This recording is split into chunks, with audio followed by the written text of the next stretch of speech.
Okay, so we are doing lesson 8.4, which is all about vertex form of the parabola or of the quadratic function. So just a quick reminder, right? All of the equations that we've been working with our quadratic look like this, and we've been sort of exploring the fx of a, b, and c on the parabola, right? And we've done that for several days now, so hopefully you feel comfortable understanding what impact a has, what impact b has, and what impact c has. Well, that's standard form of a quadratic equation. Everything is simplified. Everything is multiplied, combined, like terms are combined. It's written in degree order. That's standard form for any polynomial, and in particular, this one's for the quadratic. Today, we're going to play around with a slightly different version that we call the vertex form. Okay, so this guy right here is what we call vertex form. And basically, just the same way that with linear equations, we had slope-intercept, point slope, and standard form, and we could take the same equation, or the same line, I should say, and write it in all different forms there. We could use it point slope, slope-intercept, or standard. Same thing happens here, right? With quadratics, we have different ways of writing the same quadratic equation, and they each have their advantages and their disadvantages as far as what information they provide easily, okay? So this is called vertex form because it provides the vertex really easily. And we've all seen that the vertex is usually a pretty important point in your parabola, whether it's just a generic parabola on a graph or it's a word problem in a real life situation. The vertex usually has an important meaning.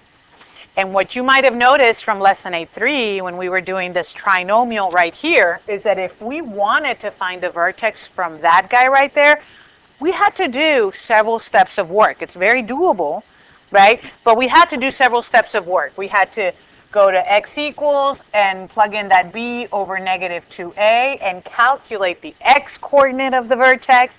Then we had to plug that back into the function and compute it all out to find the y output, and then we would have the whole ordered pair for the vertex. So that's what we've been practicing over the last 3 days. But we do have to go through all those steps if we want to generate the axis of symmetry and vertex from standard form. So the good news about vertex form is that the vertex form gives it to you right there at a glance. Okay? So when we are in this format, notice it still gives us A. So A is still hanging out here. That's always a really important value to know. It gives us a lot of good information. That'll still indicate the same stuff the other A did. It's the same A value, right? Whether it opens upward or downward, whether it's a narrow or a wide graph, some of those predictions of what that parabola will look like. But here's the good news. This H value right here and that K value right there are the ordered pair to our vertex. So just at a glance, we don't have to do the multiple steps of work that we did over here in standard form. We don't have to do that if we are already in vertex form. We can see it right there and just pluck those two numbers out, and we know exactly where the axis of symmetry is and where the vertex lives for that parabola. Yeah. So H is always x minus H. So it's always going to be the opposite, right? And we'll see that in just a moment. So for example, if H is 2, it's kind of the opposite, exactly. So if H is 2, this would read x minus 2. But if H is negative 2, then when we do x minus a negative, what's that actually going to look like? Plus 2, right? So it's basically H is whatever the opposite is of what it looks like on the formula. But we'll see that in action in just a bit, okay? That does bring us to this particular part, though. So there's a couple of advantages. Obviously, the vertex being right there ready for us to just, look at it and know exactly what it is, that's always really helpful. But in addition to that, this format lends itself a lot better to describing our transformations, right? So when we see this change on the inside, that H value, so let me see, where would I want to? That creates those horizontal translations, either to the right or to the left, okay? So essentially, whatever you have in here, whatever that H value is, that's going to tell us if it's moving, how many units it's moving right or left, okay? except it does look a little bit the opposite, like we said. So if H is positive, going to the question that was just asked, right? If H is positive, then when I insert a positive number here, this is going to look like this, and that indicates a move to the left. I mean, sorry, a move to the right.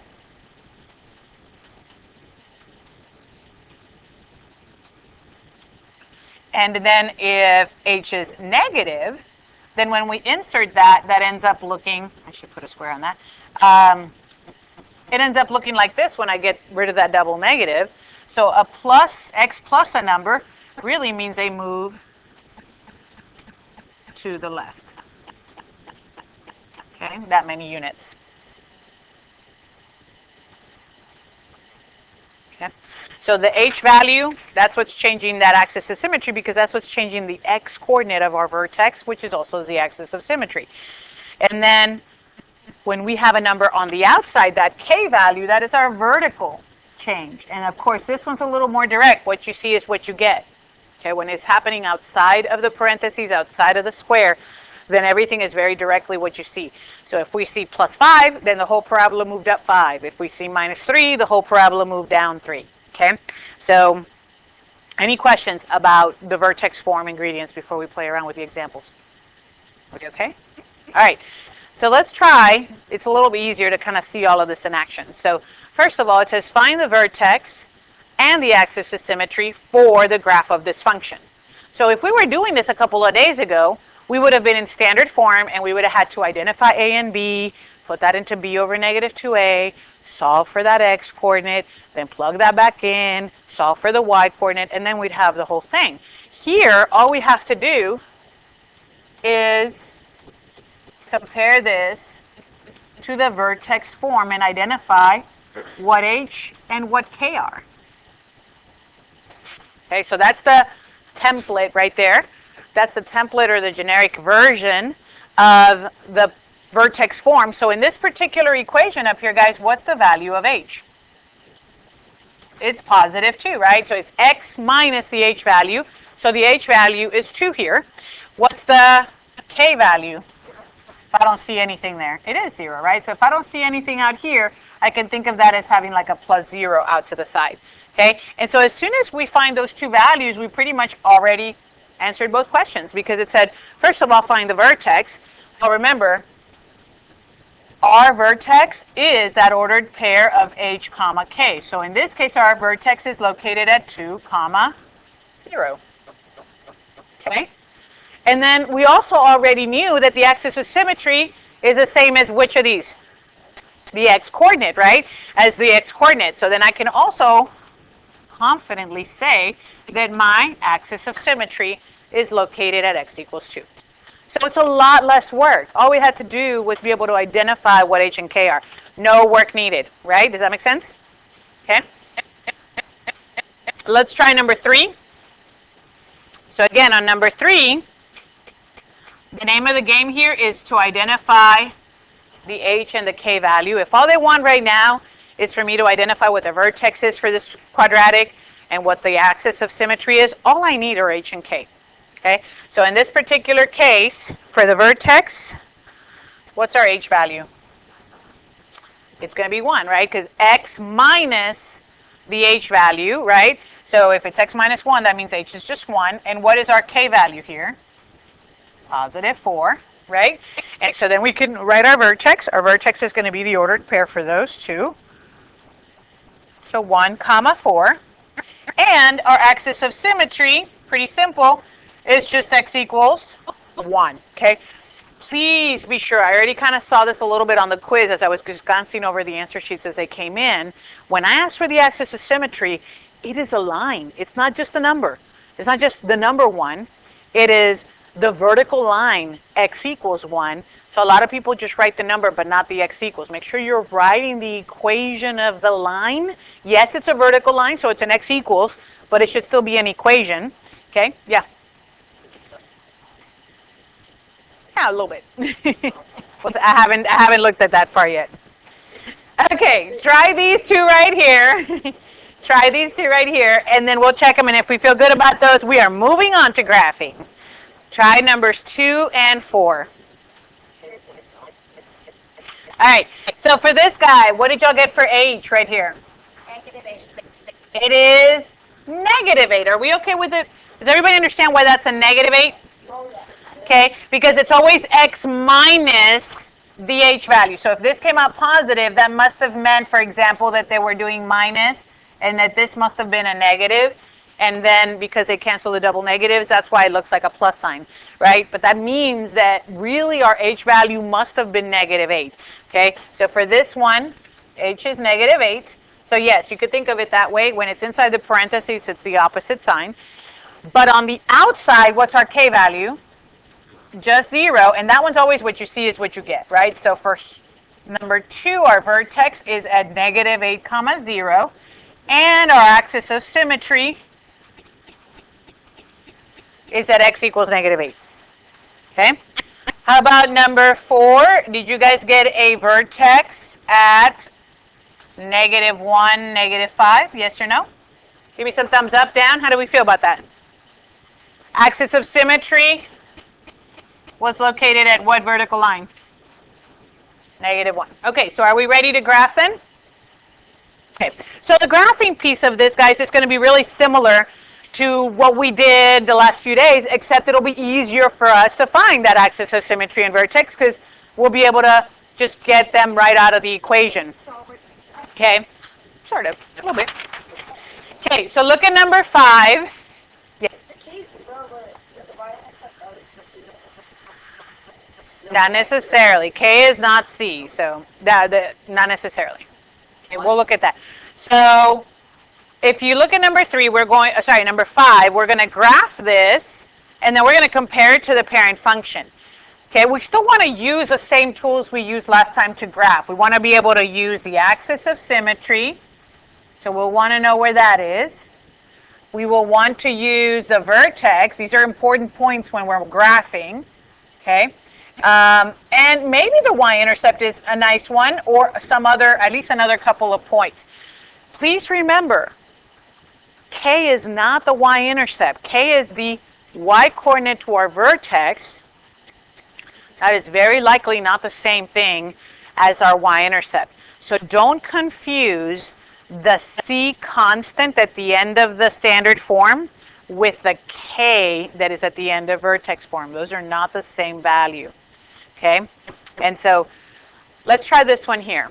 First of all, let's identify what h is and what k is for number 5. So what is h here? -2, good. And what's the k value here? 0. Okay, so that's enough information to really get us started. That means our axis of symmetry is located at x equals, what do y'all think? -2, excellent. And our vertex is in that full ordered pair at -2, 0. It's our h value right here, but it's the opposite of this sign because it's always subtraction, right? So we're subtracting a -2 there. Okay, all right. So this gives us a little bit of information to start. By the way, a also helps. What's our a value here? What's a? 3, right? So right away, if I know a is 3, a positive 3, is this parabola going to open upward or downward? Upward, right? Are we expecting a narrow parabola or a wide parabola? Narrow, right? That a value of 3 is greater than 1, so you're looking at a very narrow-looking parabola. So those are some of the predictions you can make here. Okay, and then let's go ahead and graph it. The last thing that I want to talk about, let's see. So our axis of symmetry is over a little bit, so I might move my grid a little bit since I know I'm going to be shifting to the left here. Okay. So first, let's mark our axis of symmetry like we have been. We're going to make a dashed line at x equals -2, and we will label that with the equation of that line. Step 2 is actually plot the vertex. The vertex is at -2, 0. So we're looking at a point that lives right there. Here's our vertex at -2, 0. I need another point. The y-intercept is a good one. We can definitely go for that. But we might want to pick another one too if maybe that's too big. So remember, y-intercept from standard form was easy because all we had to do was look at the end of the numbers and just look for that constant. But this time I'm going to have to calculate that, right? So remember, the y-intercept is a y value when x is what? When I'm at the y-intercept, yeah, it's my y-coordinate when x is 0. So all I really need to do to find that y-intercept is plug in a 0 for x. So if I imagine, all right, let's erase this a little bit here. If I imagine inserting a 0 right in here, what is 0 plus 2? What's 2 squared? 4. What's 4 times 3? 12. So our y-intercept is at 12. Okay? Now, that's awesome, but I don't think it fits on my graph. That might not be the greatest point. So maybe instead of looking for what 0 to 12 is, maybe I'll go to 1. I'll insert a 1 instead to find another point. So if I insert a negative 1 for x, what's negative 1 plus 2? 1. What's 1 squared? 1. What's 1 times 3? Okay, so at negative 1, I am at 3. Okay, so when x is negative 1, y is 3. I know I get a 2 for 1 deal here. I can reflect that over to the other side of the axis. And that gives me enough points to create our parabola. Okay, that's m of x right there. Yes? So that number goes up by 3. If the a is 3, like that. Yes. So did y'all hear that? So he's thinking in terms of, you know what, the parent function, if you think about this, guys, the parent function, remember, is all the perfect squares. So when we're graphing the parent, it's a very simple, like 0 squared is 0, 1 squared is 1, 2 squared is 4, right? So that's our parent function. 3 squared would go all the way up to 9, right? And so when you have an a of 3, for example, an a that is 3, all you're doing is then tripling those perfect squares. So where moving 1 over would make me go up 1, and moving 2 over would make me go up 4, with that 3 in front of it, I'm just doing 1 over, and then I would do up 1, but what's 1 times 3? Boom, so now I'm 3, right? If I do 2 over up 4, what's 4 times 3? That's why my y-intercept is 12. Because when I go over 2, I would be going up to 12 instead of 4. Do you see what I'm saying? It's the triple of it because that's what a is multiplying by. That's another way you can use to graph it, okay? All right. And then, of course, what in my opinion might be even more important than graphing it is describing those transformations. So what do we notice, right, happened for our parabola compared to the parent? No? Yeah. Perfect. Definitely a translation. Translation. 2 units to the left. Okay. Did anything else change about our parabola from the original? It was a vertical stretch by a factor. Excellent. It was a vertical stretch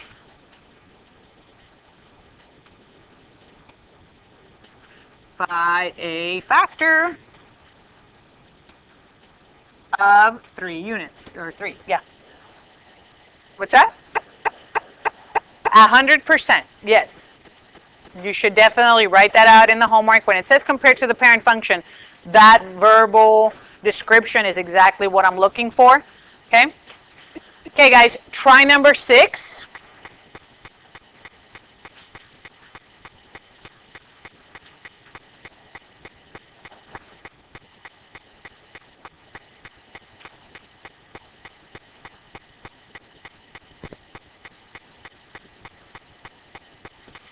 Okay, so for this one, let's first identify age. Do y'all agree here age would be 6?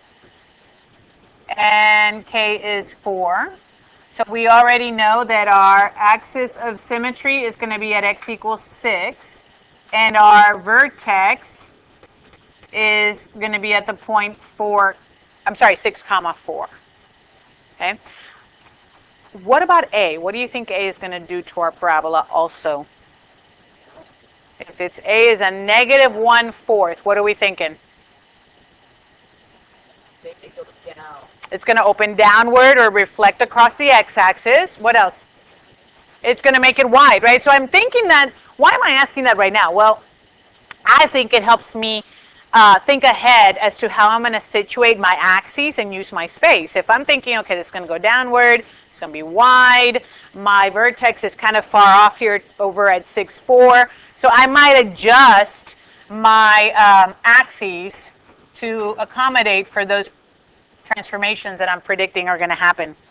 Okay, so I might do something like this, for example.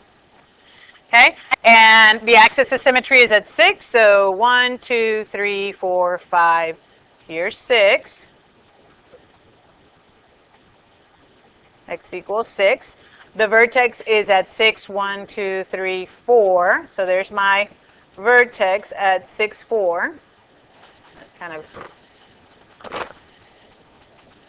All right. I also need another point, so you could go for the y-intercept or perhaps some other point. If I go for the y-intercept, I'm inserting a 0. So if I plug in a 0, what's 0 minus 6? That's negative 6. What's negative 6 squared? 36. What's 36 times negative 1/4? That's really the same thing as dividing by negative 1. Negative 9. What's negative 9 plus 4? Negative 5. So our y-intercept is at 1, 2, 3, 4, negative 5. Okay? I might want to grab a different point. Okay? So you may want to plug in. I know that in the last class period, somebody found the x-intercept. Okay? And the x-intercept happened to be a 2. But you could either plug in a couple of more sample points, or you could grab your calculator, put it in the y equals, and generate a table that'll give you a few more points. Okay, but nonetheless, this definitely gives us probably enough here to get a real good idea of what this parabola is doing. Is it wider and is it opening downward like we predicted? Yeah, right? Compared to the parent, which would have been over here at 0, 1, 2, 4, right? This would have been our parent over here. Definitely lots of different transformations happening on this one. Okay, if you compare it to the parent function. So this is g of x. Okay, so let's go through our transformations. Give me one thing that we saw is different from the parent to this new g of x. Yes? Wide. Good. It got wider, or how do we describe that? A vertical compression, right? So there was definitely a vertical compression or shrink by a factor of 1/4. Okay, what else happened to our parabola? Yeah.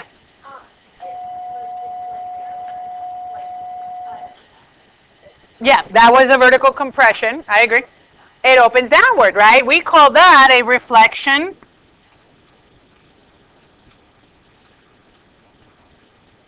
across the x-axis.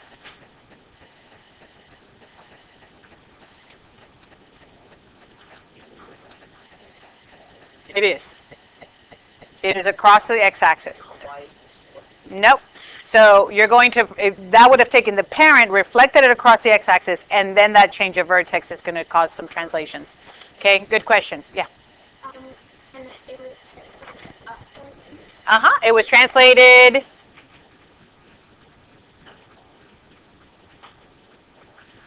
In fact, it was translated also to the right 6 units, right? So it's translated 6 units to the right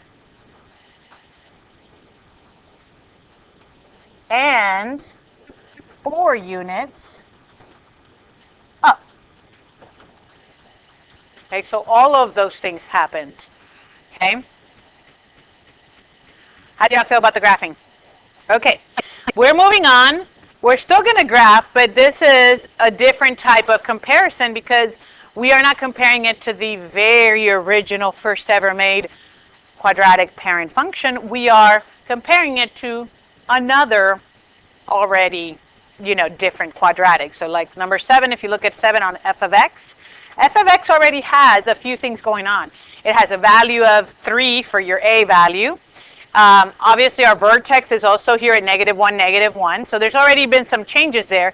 And then g of x is transforming that even further. So the real question here is, this is telling us here that g of x is really just the same f of x function, except that we are going to do x plus 2 in the parentheses. But recall back to the very first conversation we had. When it looks like a plus something inside the x with x inside the parentheses, what does that actually make happen? A move to the left. So adding those two inside the parentheses to x, all that's going to do is move it to the left 2 units. Okay? So essentially what this right here is telling me is that g of x is going to just be the same f of x parabola, but it's going to be translated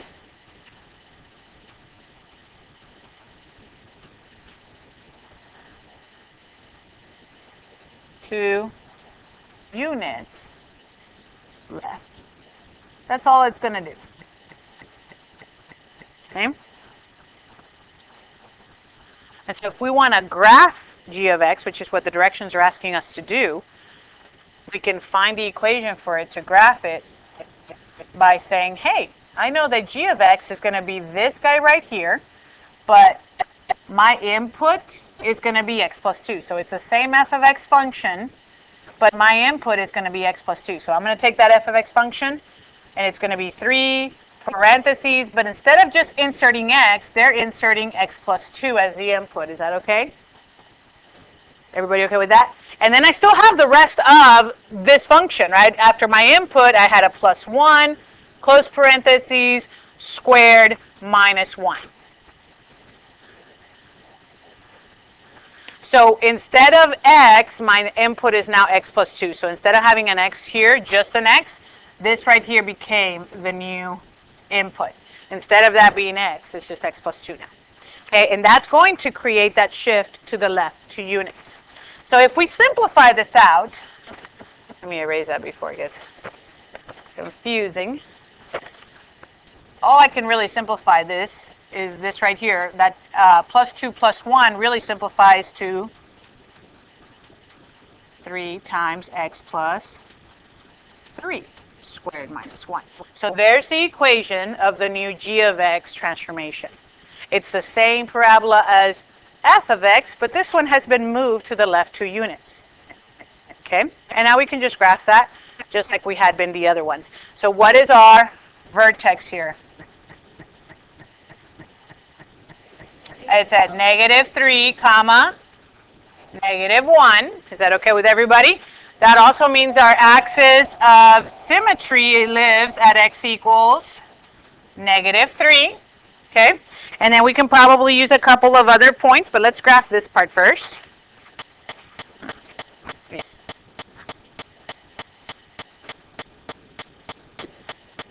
So our axis of symmetry is over here at x equals -3 now, and our vertex is at -3, -1. Okay? And then we probably need at least one other point. So I could try for the y-axis, for the y-intercept, I mean, but that might be too far out. So I might think of, points that the closer you are to the x, to the axis of symmetry, the more likely it is that it's going to fit on your graph. So I might try for -2, for example. Let's try that as an input. So if I plug in -2 in here, what's -2 plus 3? 1. What's 1 squared? 1. What's 1 times 3? 3. What's 3 minus 1? 2. So I know that I have an ordered pair at -2, 2. And I can do that. Okay? If I really want another point, I could shoot for maybe -1. Plug in a -1 in there. -1 and 3 is 2. 2 squared is 4. 4 squared is 3. 4 times 3 is 12. That would already put me at 11. I can't fit that one, right? But this gives me enough here. Did we expect a positive upward narrow parabola here? Yeah. That is definitely to be expected. And this is the g of x. If I graph f of x, I would notice I would have exactly the same parabola, but it'd be 2 units over this way. Because g of x, all it did was move it to the left. Okay?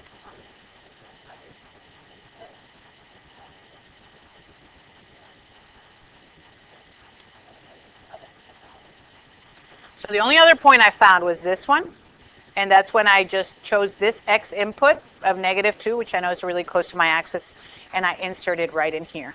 And I just crunched the numbers here. I said, okay, if x were -2, -2 plus 3 is 1, 1 squared is 1, 1 times 3 is 3, 3 minus, I just kind of went through PEMDAS after that, just kind of went through order of operations, and I figured out, oh, when I inserted -2 here, this whole thing ended up being a +2, so I know I have a point at -2 comma +2. Okay? Yeah, of course. Okay, go on to the next one. This one's going a little bit in the opposite direction, if you will. The graph of y equals x squared, which is the parent function, remember, it is translated 4 units to the left and 3 units down. So we want to write an equation of the function in vertex form, and then in standard form that will describe that. Okay? So let's think about that. We're essentially going in reverse. We were starting with the equations a minute ago and describing what transformations they were going to cause. Now we have the transformations. We want to know what that would look like in the equation. Okay? So let's start with vertex form.